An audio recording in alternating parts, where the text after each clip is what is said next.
بھائیو اس میں کوئی شک نہیں ہے کہ معراج مصطفیٰ صلی اللہ علیہ وآلہ وسلم ہمارے محبوب سید الاولین والآخرین شفیع المذنبین رحمت للعالمین سیدنا و مولانا امام اعظم محمد رسول اللہ صلی اللہ علیہ وآلہ وسلم کے ان 3 معجزات میں سے ایک بڑا معجزہ ہے جن کا ذکر قرآن کے اندر آیا ہے۔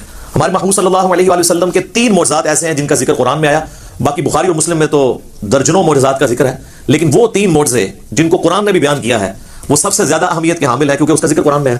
ان میں سے نمبر 1 معجزہ جسے آپ عربی میں آیاتن کہتے ہیں، اردو میں آپ معجزہ، عقل کو عاجز کر دینے والی چیز، اللہ کی نشانی، وہ ہے القرآن، جس کا ذکر سورۃ العنکبوت میں آیا کہ یہ نبی علیہ السلام کا واحد معجزہ ہے جس کی بنیاد پہ دعویٰ نبوت ہے۔ اور بخاری اور مسلم میں بھی کئی احادیث اس کو سپورٹو ہیں۔ ایک وہ مشہور حدیث ہے بخاری اور مسلم کی کہ اللہ تعالیٰ نے ہر نبی کو کوئی نہ کوئی معجزہ دیا تھا، اور مجھے اللہ نے وہی یعنی قرآن کا معجزہ دیا ہے۔ میں اللہ سے امید کرتا ہوں سب سے زیادہ متبعین قیامت والے دن میرے ہوں گے کیونکہ میرا معجزہ سب سے زیادہ یونیک ہے، یعنی کتاب کا معجزہ۔ اور دوسرا معجزہ آپ صلی اللہ علیہ وآلہ وسلم کا جو قرآن میں ذکر ہوا وہ شق القمر کا واقعہ ہے، جو سورۃ القمر کے سٹارٹ میں ہی آتا ہے، اقتربت الساعہ، قریب آگے قیامت، وانشق القمر، اور شق ہو گیا چاند۔ اس کانٹیکسٹ میں بخاری اور مسلم میں کئی احادیث ہے کہ نبی صلی اللہ علیہ وآلہ وسلم کے مبارک زمانے میں چاند 2 ٹکڑے ہوا تھا اور پھر دوبارہ سے جڑ گیا۔ تو یہ وہ دوسرا معجزہ ہے جس کا ذکر قرآن کے اندر ہے۔ اور تیسرا معجزہ ہے معراج النبی صلی اللہ علیہ وآلہ وسلم کا معجزہ۔ اس کی کوئی تاریخ ہمیں احادیث کی کتابوں میں نہیں ملتی، نہ کوئی مہینے کا پتہ ہے، یہ اندازہ ہی ہے، بہرحال ہمیں اس سے کوئی غرض نہیں ہے۔ اگر کوئی سمجھتا ہے کہ معراج کا مہینہ ہے اور 27ویں رات ہے اور اس اعتبار سے اس مہینے کے اندر اس واقعے کو یاد کیا جاتا ہے تو اس میں کوئی ایسا مسئلہ نہیں ہے، بشرطے کہ اس میں قرآن و سنت سے جو چیزیں ثابت ہیں وہ بیان کی جائیں، قصے کہانیاں بیان نہ کی جائیں جو اکثر قصے اور کہانیاں بیان کی جاتی ہیں۔ تو یہ 3 معجزات ہیں جن کا ذکر اللہ تعالیٰ نے قرآن میں فرمایا ہے۔ اس میں ٹاپ آف دا لسٹ قرآن، اس کے بعد شق القمر والا یعنی چاند کے 2 ٹکڑے ہونے والا معجزہ، اور تیسرا معجزہ آپ صلی اللہ علیہ وآلہ وسلم کی معراج۔ اور یہ بھی یاد رکھیں یہ جو معراج ہم عموماً بولتے ہیں یہ بھی غلط العام ہے، اصل میں اس معجزے کا نام ہے الاسراء والمعراج۔ نبی صلی اللہ علیہ وآلہ وسلم کا رات کا زمینی سفر الاسراء اور المعراج، اور پھر آسمانی سفر، اور یہ دونوں سفر قرآن کے اندر موجود ہیں۔ جو زمینی سفر ہے الاسراء وہ پارہ نمبر 15 ہمارا سٹارٹ اسی سے ہوتا ہے، سورہ بنی اسرائیل جو سورہ نمبر 17 ہے اس کے آغاز میں ہی آتا ہے، اعوذ باللہ من الشیطان الرجیم بسم اللہ الرحمن الرحیم، سبحان الذی اسری بعبدہ لیلا من المسجد الحرام الی المسجد الاقصی، پاک ہے وہ ذات جو اپنے بندے کو لے گئی راتوں رات مسجد حرام سے مسجد اقصی، ایک دور کی مسجد تک، جس کے ارد گرد برکتیں رکھی ہیں تاکہ ہم اپنے اس بندے خاص کو اپنی قدرت کی نشانیاں دکھائیں۔ الاسراء رات کا سفر، بیت اللہ سے لے کر مسجد ایلیا، یروشلم، بیت المقدس، یہ تینوں نام ایک ہی مسجد کے لیے، اور بعد میں وہاں پہ مسجد بھی بن گئی، حضرت عمر کے دور میں اس کا نام پھر مسجد اقصی رکھا گیا۔ قرآن جب نازل ہوا تھا وہاں اقصی لغت کے معنوں میں آیا تھا ایک دور کی مسجد، مسجد اقصی بعد میں بنائی گئی ہے، پہلے وہ بیت المقدس یا ایلیا یا یروشلم کہلاتا تھا۔ تو یہ ہے الاسراء، اور پھر وہاں سے آپ صلی اللہ علیہ وآلہ وسلم کو ایک براق پہ سوار کر کے آسمانوں کا سفر کروایا گیا 7ویں آسمان تک، اور پھر سدرۃ المنتہا، اس کا نام ہی ہے سدرۃ المنتہا جہاں پہ مخلوق کی انتہا ہو جاتی ہے، وہاں تک، اسے ہم کہتے ہیں المعراج، یعنی اونچائی کا سفر آپ صلی اللہ علیہ وآلہ وسلم کا۔ اور اس کا ذکر جو ہے وہ سورۃ النجم سورۃ نمبر 53 میں آیا ہے، جس میں وہ مشہور آیت بھی آتی ہے فَكَانَ قَابَ قَوْسَيْنِ أَوْ أَدْنَىٰ، جس کے اوپر انشاءاللہ میں ڈسکشن بھی کر دوں گا۔ یہ یاد رکھیے گا میرے بھائیو، الاسراء والمعراج یہ پیورلی آپ صلی اللہ علیہ وآلہ وسلم کا جسمانی پلس روحانی سفر ہے، یہ کوئی خواب کا واقعہ نہیں ہے، کوئی روحانی ایکسپیرینس نہیں ہے۔ اگر یہ خواب کا واقعہ ہوتا تو کفار مکہ کو بھی ماننے میں آر نہ ہوتی، خواب میں تو بہت کچھ انسان دیکھ لیتا ہے، تو یہ جسمانی پلس روحانی ایکسپیرینس ہے۔ اور اس کے ساتھ یہ بھی یاد رکھنا ہے کہ اس کا موڈ برزخی ہے، یعنی اس کو اس دن کوئی دیکھ کے آبزرو نہیں کر سکتا تھا، الا یہ کہ اللہ نے کوئی ایک خاص منظر کسی کو دکھا دیا، وہ الگ بات، ورنہ یروشلم میں آلموسٹ 1 لاکھ کے قریب انبیاء جمع ہوئے، صحیح مسلم میں آتا ہے، یہاں تک کہ آپ صلی اللہ علیہ وآلہ وسلم نے فرمایا کہ مجھے جبرائیل علیہ السلام نے تمام نبیوں کا امام بھی وہاں پر بنایا۔ میرے بھائی ہمارے شہر میں 1 لاکھ بندہ جمع ہو جائے رات کے وقت تو تھرتھلی پڑ جائے گی، اور اس زمانے کے اندر لیکن کسی نے وہ منظر دیکھا نہیں ہے، وہ ان سین بیریئر تھا۔ اور بیسیکلی اس لیے کروایا گیا جو سورہ آل عمران میں آیا تھا نا کہ اللہ تعالیٰ نے انبیاء کی ارواح سے عہد لیا تھا کہ اگر میں تمہیں حکمت دوں، نبوت دوں، اور پھر میرا کوئی پیغمبر تم میں آ جائے تو تم نے اس پیغمبر کی تصدیق کرنی ہے، جس طرح کہ یحییٰ علیہ السلام نے حضرت عیسیٰ علیہ السلام کی۔ اور نبی صلی اللہ علیہ وسلم کی تصدیق تو سب انبیاء نے کرنی تھی، تو وہ اللہ تعالیٰ نے فزیکلی انبیاء کرام کو جو ہے وہ برزخی طور پہ وہاں پہ جمع کر کے اور آپ صلی اللہ علیہ وسلم کے پیچھے نماز پڑھوا کے آپ کی امامت کا اعلان کروایا کہ آپ امام الانبیاء ہیں صلی اللہ علیہ وسلم، تاکہ سورہ آل عمران کا وہ والا وعدہ پورا ہو۔ وہ بڑا اسٹرکٹ وعدہ ہے، اس میں یہاں تک الفاظ ہیں کہ مجھ سے یہ عہد کرو کہ جب میرے پیغمبر آئیں گے تم ان پر ایمان بھی لاؤ گے، ان کی مدد بھی کرو گے، اور میرے ساتھ یہ بھاری ذمہ اٹھاؤ، میں بھی تمہارے ساتھ گواہوں میں شامل ہوتا ہوں، اور اب بھی اگر کسی نے اس عہد کو توڑا تو وہ فاسقوں میں شمار ہوگا۔ یہ اتنے سخت الفاظ انبیاء کرام علیہ السلام کے بارے میں اللہ تعالیٰ نے ارشاد فرمائے۔ تو یہ برزخی اس کا موڈ۔ اچھا، یہ جو میں نے دعویٰ کیا نا کہ یہ جسمانی پلس روحانی سفر ہے، یہ کوئی خواب کا معاملہ نہیں ہے، اگرچہ خواب میں بھی آپ علیہ السلام کو معراج ہوئی، وہ الگ سے ہے۔ کچھ ضعیف روایتیں بھی ہیں سیدہ عائشہ کی طرف منسوب، حضرت معاویہ کی طرف منسوب، کہ وہ لوگ کہتے تھے کہ نبی علیہ السلام کو خواب میں معراج کروائی گی، لیکن وہ اصول محدثین پہ جعلی روایتیں ہیں۔ صحیح بخاری کے اندر اوپر تلے 3 طرق اسکیٹرڈ فارم ہے، اوپر تلے تو نہیں ہے، 3 طرق آئے ہیں انٹرنیشنل نمبر کے مطابق 6613 4716 3888، جس میں ابن عباس کا قول ہے سورہ بنی اسرائیل کی آیت نمبر 60 میں آتا ہے نا کہ ہم نے نبی صلی اللہ علیہ وآلہ وسلم کو جو منظر دکھایا تھا۔ اب وہاں پہ جو رؤیا کا لفظ استعمال ہوا ہے نا، وہ کہتے ہیں خواب کے لیے استعمال ہوتا ہے، حالانکہ عربی میں رؤیا آنکھوں سے دیکھنے والے منظر کے لیے بھی یہ لفظ استعمال ہوتا ہے۔ بال ابن عباس کا قول امام بخاری اسی آیت کو ہیڈنگ بنا کے لے کے آئے ہیں سورہ بنی اسرائیل آیت نمبر 60 کے، اور ابن عباس کہا کرتے تھے کہ نبی صلی اللہ علیہ وآلہ وسلم کو جو یہ منظر دکھایا گیا جو کافروں کے لیے فتنہ بن گیا، قرآن کی آیت ہے، فتنہ کیوں بنا؟ میرے بھائی اگر خواب کا منظر ہوتا تو خواب کیوں کافروں کے لیے فتنہ بنتا؟ وہ تو مان لیتے ہیں کہ خواب میں تو کچھ بھی ہو سکتا ہے، فتنہ بنا اس لیے کہ وہ فزیکل کلیم تھا۔ تو ابن عباس کا قول ہے صحیح بخاری میں کہ یہ منظر جو دکھایا گیا یہ نبی صلی اللہ علیہ وآلہ وسلم نے اپنی جسم کی آنکھوں سے دیکھا تھا، دل کی آنکھوں سے نہیں، دل کی آنکھوں سے مراد ہوتا ہے خواب میں، اور جسم کی آنکھوں سے مراد فزیکلی دیکھنا ہے۔ میرے بھائیو، الاسراء والمعراج میں آپ صلی اللہ علیہ وآلہ وسلم کو کئی ایک مناظر دکھائے گئے، جو سورہ بنی اسرائیل کی آیت نمبر 7 جو آیت نمبر سٹارٹ میں 1 ہے، سورۃ نمبر 17، لِنُرِيَهُ مِنْ آیَاتِنَا، تاکہ ہم اپنے بندے کو اپنی نشانیوں میں سے نشانیاں دکھائیں۔ وہ نشانیاں کون سی تھیں؟ ان پہ میں بولوں تو میرے بھائی تقریباً 3-4 گھنٹے اور لگ جائیں گے۔ میں آپ کو موٹی موٹی باتیں بتا دیتا ہوں جو بخاری اور مسلم میں آئی ہیں کہ آپ علیہ السلام کو کیا کچھ دکھایا گیا۔ نمبر 1 سٹارٹ ہوا شق الصدر سے، آپ علیہ السلام کا سینہ چاک کیا گیا، بخاری مسلم میں آتا ہے، اور جنت سے سونے کا تشت لا کے آپ زمزم کا پانی ڈال کے جبرائیل علیہ السلام نے نبی علیہ السلام کا دل جو ہے وہ دھویا۔ نمبر 2 آپ صلی اللہ علیہ وآلہ وسلم کو، چونکہ آپ مکے میں تھے، ابھی مدینہ آپ نے جانا تھا، راستے میں ایک شہر میں اتارا گیا اور جبرائیل نے کہا کہ یہ طیبہ ہے مدینہ جو آپ کا مسکن عنقریب بننے والا ہے ہجرت کے بعد۔ حضور کو اس وقت تک نہیں پتا تھا کہ یہاں سے تو میری دعوت جو ہے وہ ایسی لانچ ہوگی کہ رومن اور پرشین امپائر بھی کچھ نہیں جائیں گی۔ نمبر 3 پھر آپ کو کوہ طور پہ لے جایا گیا، انبیاء کے مقامات پہ، سب سے پہلے نبی علیہ السلام کا اپنا مسکن، اس کے بعد پھر طور سینا کے اوپر، اور کہا گیا کہ یہ وہ ہے جہاں پہ اللہ تعالیٰ نے حضرت موسیٰ علیہ السلام سے کلام کیا تھا۔ نمبر 4 بیت اللحم لے جایا گیا، بیت المقدس میں ایک جگہ ہے جہاں پہ حضرت عیسیٰ علیہ السلام کی ولادت ہوئی تھی، تو وہ جگہ بھی دکھائی گئی۔ لہٰذا اس سے امام نے تیمیہ کے اس عقیدے کا رد ہوا کہ انبیاء کی جو بیٹھنے کی جگہ ہیں ان کا وزٹ کرنا یہ نعوذ باللہ کو بدعت ہے، نبی علیہ السلام کو تو خود کروائی جا رہی ہے یہ ساری چیزیں الحمدللہ۔ اور صحیح بخاری میں اوپر تلے 10 احادیث ہیں کہ عبداللہ بن عمر اپنے سفر حج کے دوران ان جگہوں پر نماز پڑھا کرتے تھے جہاں پہ نبی علیہ السلام کے ساتھ جب انہوں نے سفر کیا تھا تو جہاں جہاں اتر کے نماز پڑھی تھی، تو اس میں امام بخاری نے باب باندھا ہے کہ نبی علیہ السلام کی جگہوں کو تلاش کر کے وہاں پہ نماز پڑھنا، حتیٰ کہ مسند احمد میں آتا ہے کہ وہ اس جگہ پہ پیشاب بھی کرتے تھے جہاں نبی علیہ السلام نے اپنے سفر حج میں پیشاب کیا تھا۔ بخاری میں الفاظ ہیں نافع کے کہ مسجدیں موجود تھیں راستے میں، مسجد کے پاس نالوں کے قریب جو پتھر تھے وہاں پہ وہ نماز پڑھتے تھے، مسجد میں نہیں پڑھتے تھے، وہ کہتے تھے مسجد تو بعد میں بنی ہے، نبی علیہ السلام نے اس پتھر پہ نماز پڑھی تھی۔ یہ اتباع سنت کا جذبہ تھا، تو ظاہر نبی علیہ السلام سے لیا۔ 4 چیزیں ہوگی جی، شق الصدر، مدینہ شریف دکھایا گیا، طور سینا، بیت اللحم، اور اس کے بعد صحیح مسلم میں آتا ہے قبر موسیٰ دکھائی گئی۔ نبی علیہ السلام کہتے ہیں میں نے سرخ ٹیلے کے پاس موسیٰ علیہ السلام کو ان کی قبر میں نماز پڑھتے ہوئے دیکھا، اور اگر میں گزروں میں تو میں قبر بھی دکھا سکتا ہوں۔ وقائم یصلی فی قبری، وہ کھڑے اپنی قبر میں نماز پڑھ رہے تھے، لیکن یہ معاملہ ہے برزخی، حیات انبیاء کے اوپر یہ ثبوت ہے لیکن برزخی معاملہ۔ اس کے بعد آپ صلی اللہ علیہ وسلم کو بیت المقدس میں انبیاء کی امامت کروائی گئی، 1 لاکھ کے قریب پیغمبروں کو جمع کیا گیا، اور جبرائیل علیہ السلام نے کہا کہ آپ ان کی امامت کروائیں، یہ صحیح مسلم میں آتا ہے۔ اچھا پھر دجال دکھایا گیا، یہ بھی آتا ہے بخاری مسلم میں، دجال بھی دکھایا گیا۔ پھر آپ علیہ السلام کو آسمانوں کی سیر کروائی گئی، پہلے آسمان پہ آدم علیہ السلام سے ملاقات ہوئی، دوسرے پہ حضرت یحییٰ اور عیسیٰ سے، تیسرے پہ یوسف علیہ السلام سے، چوتھے پہ ادریس علیہ السلام سے، 5ویں پہ ہارون علیہ السلام سے، 6ٹھے پہ موسیٰ علیہ السلام سے، اور 7ویں پہ ہمارے جد امجد سیدنا ابراہیم خلیل اللہ علی نبینا علیہ الصلوۃ والسلام سے ملاقات ہوئی۔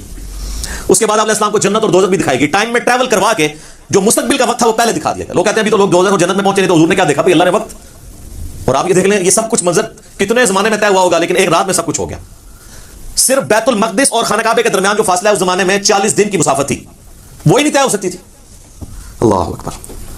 اسی لیے تو وہ آتا ہے نا المعجم الکبیر طبرانی کے اندر، اور دلائل النبوہ امام بیہقی کی کتاب کے اندر، اور کئی کتابوں کے اندر، کہ لوگوں نے آ کے حضرت ابوبکر کو کہا نا کہ تمہارا ساتھی تو یہ کہہ رہا ہے کافروں نے چھیڑنے کے لیے، اور انہوں نے کہا اگر وہ کہہ رہے ہیں تو میں تصدیق کرتا ہوں، تو اسی پر آپ کا لقب صدیق رکھا گیا کہ آپ علیہ السلام کی تصدیق کرنے والے۔ اس کے بعد بیت المعمور دکھایا گیا، بخاری مسلم میں آتا ہے 7ویں آسمان کے اوپر اسی خانہ کعبہ کی سیدھ میں ایک گھر ہے جس کا طواف فرشتے کرتے ہیں، بیت المعمور وہ دکھایا گیا۔ اور سب سے بڑھ کے آپ کو سدرۃ المنتہا تک لے جایا گیا، یہ آخری حد ہے، زمین سے جتنی مخلوقات ہیں یا فرشتے ہیں وہ بھی سدرۃ المنتہا سے آگے نہیں جا سکتے، اس کا نام ہی ہے انتہا، مخلوق کی انتہا ہے۔ باقی لوگوں نے آگے کہانیاں بنا لی ہیں کہ جی نبی علیہ السلام سدرۃ المنتہا سے بھی آگے چلے گئے، بالکل جھوٹ ہے، یہ آپ کی انتہا تھی، اور آگے پتہ نہیں کیا کیا کہانیاں بنائی ہیں، کہتے ہیں آج پہ جوتیوں سمیت چلے گئے۔ یہ تو اتنا بڑا جھوٹ ہے کہ احکام شریعت میں احمد غلیظ صاحب نے لکھا ہے کہ یہ جو معرج النبوہ کتاب جس میں یہ باتیں لکھی ہیں یہ ہے تو سنی عالم ہے، لیکن ہر طرح کی جھوٹی سچی روایتیں لکھ دیتا ہے، یہ محض باطل بات ہے کہ نبی علیہ السلام اپنی مبارک جوتیوں کے ساتھ عرش پہ گئے ہیں، یہ اعلیٰ حضرت نے لکھا ہے کہ یہ جھوٹی بات ہے۔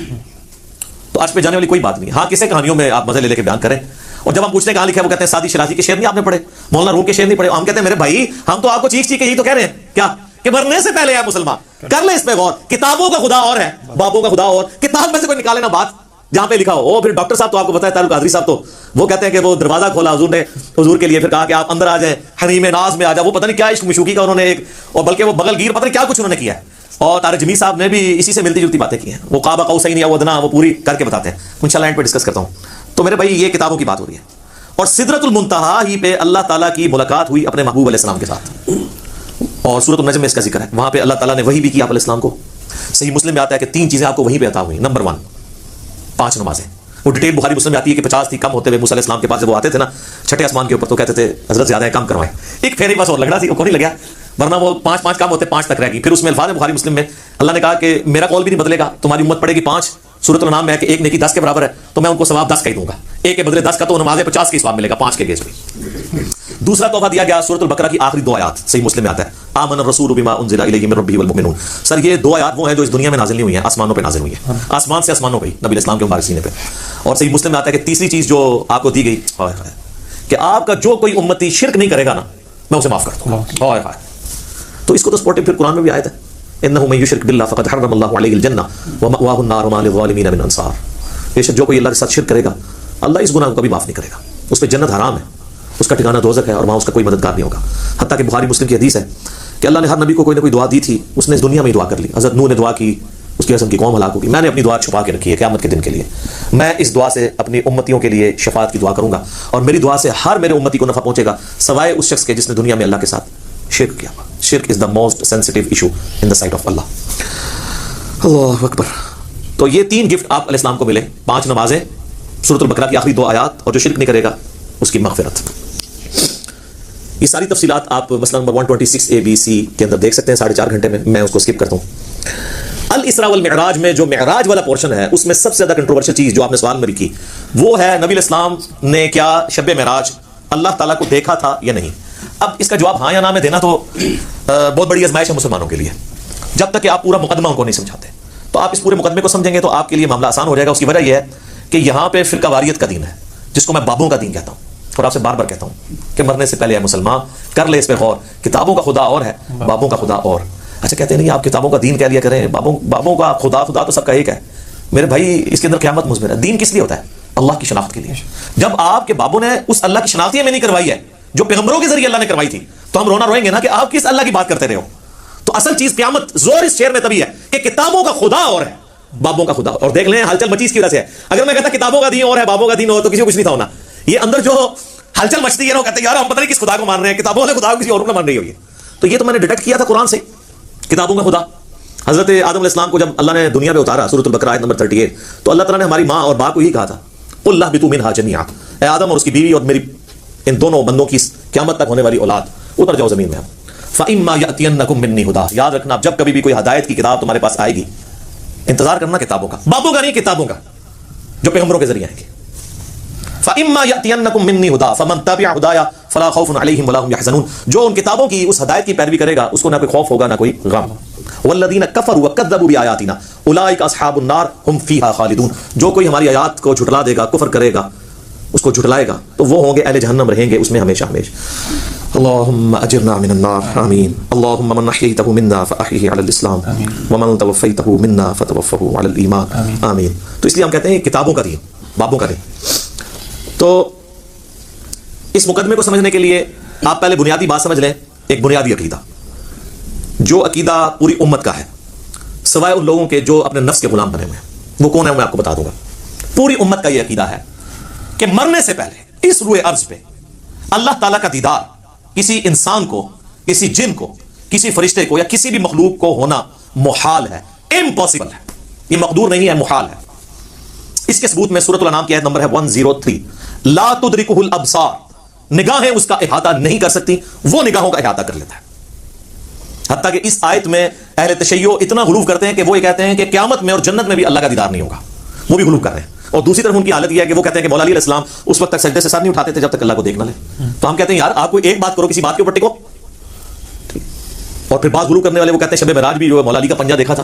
خیر اب اہل علم ان کو خود ہی رد کر رہے ہیں، کہہ رہے ہیں یہ نصیحتیں ہمارے ان سے کوئی تعلق نہیں ہے، اہل تشیع کا یہ جو ہے مکتب نہیں ہے، مکتب اہل بیت یہ نہیں ہے. تو یہ سورۃ النام کی آیت نمبر 103 اس پر گواہ ہے. اور اس سے بھی بڑھ کر پریکٹیکل ایکسپیرینس سورۃ الاعراف کی آیت نمبر 143 جب موسیٰ علیہ السلام نے کوہ طور پہ ملاقات کے دوران کہا اے اللہ میری خواہش ہے میں تجھے دیکھوں. اتنی دفعہ باتیں سن کے اگلا سٹیپ بھی بندہ طے کرتا ہے نا. تو اللہ نے کیا فرمایا تھا؟ لن ترانی، ہرگز نہیں دیکھ سکتا مجھے، بلکہ تو پہاڑ کی طرف دیکھ، اگر یہ پہاڑ اپنی جگہ پہ قائم رہا تو سمجھنا تو مجھے دیکھ سکتا ہے.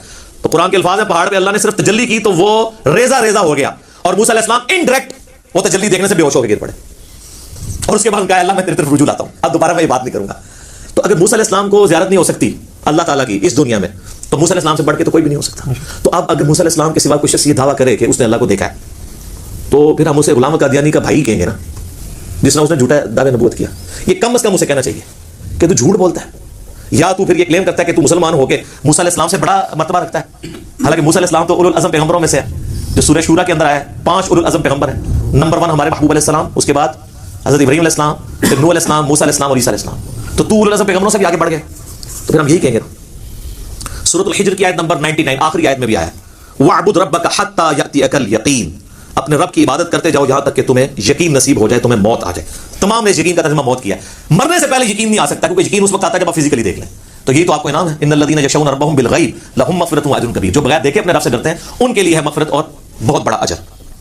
اور صحیح مسلم میں انٹرنیشنل نمبر کے مطابق 7356 نمبر حدیث ہے دجال کے کانٹیکسٹ میں. نبی علیہ السلام فرماتے ہیں کہ یہ دجال آئے گا تو اس کے ماتھے پہ کافر لکھا ہوگا، لیکن وہ کاف فا را یا کاف الف فا را لکھا ہوگا ایبریویشنز میں. تو لوگ جو اہل ایمان ہیں نبی علیہ السلام کہتے ہیں وہ پڑھ لیں گے کہ یہ کافر لکھا ہے، تو ان کو پتہ چلے گا دجال ہے. دوسرے لوگ نہیں پڑھ پائیں گے، چاہے مومنین میں بھی منافقین ہوئے. اور وہ ہو سکتا ہے کاف سے کشف پڑھ لیں، الف سے الہام پڑھ لیں، فا سے فیض پڑھ لیں، اور را سے روحانیت پڑھ لیں کہ جی تو بہت بڑے بزرگ ہیں. اچھا اس حدیث میں 7356 میں آتا ہے کہ نبی علیہ السلام نے فرمایا کہ وہ خدائی کا دعویٰ کرے گا دجال یاد رکھو تم میں سے کوئی شخص اپنے رب عز و جل کو نہیں دیکھ سکتا یہاں تک کہ اسے موت آ جائے. یہ الفاظ ہیں. کیا مطلب؟ کہ مرنے سے پہلے کوئی اللہ کو نہیں دیکھ سکتا، مرنے کے بعد دیکھیں گے انشاءاللہ.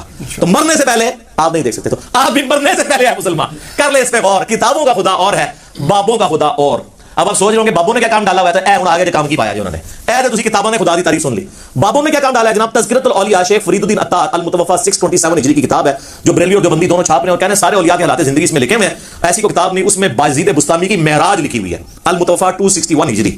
ان کا امام ابو یزید بستامی اور میرا امام ابو الحسین مسلم بن حجاج القشیری المتوفی 261 ہجری، وہ بھی 261 میں فوت ہوئے ہیں، یہ بھی 261 میں فوت ہوئے ہیں. تو وہ کہتے ہیں انہوں نے معراج میں وہ عرش تک پہنچ گئے اور اللہ کو دیکھا، مشاہدہ کیا. اور باقاعدہ چیپٹر ہے بایزید بستامی کی معراج تذکرۃ الاولیاء میں. بخاری مسلم کو چھوڑ کے ان کے پیچھے پڑے ہوئے ہیں. اور یہ آپ کو حوالے اس کے تذکرۃ الاولیاء کے فضائل اعمال میں ملیں گے، فضائل سنت میں بھی، تبلیغی جماعت کی کتاب میں بھی، دعوت اسلامی کی جماعت کی کتاب میں بھی. یعنی دونوں بھاری فرقے بریلوی اور دیوبندی اس کو لے کے چل رہے ہیں. پھر کشف المحجوب جو اس سے بھی پہلے لکھی گئی 200 سال پہلے، علی بن عثمان حجویری المتوفی 465 ہجری، انہوں نے کشف المحجوب میں بایزید بستامی کے بارے میں کلیم کیا کہ وہ جب حج کرنے کے لیے گئے تو پہلی دفعہ گئے تو صرف کعبہ دیکھا تو کہتے ہیں میرا حج نہیں ہوا. اگلی دفعہ گئے تو کعبہ بھی دیکھا اور کعبے کے رب کو بھی دیکھا تو کہتے ہیں پھر بھی میرا حج نہیں ہوا.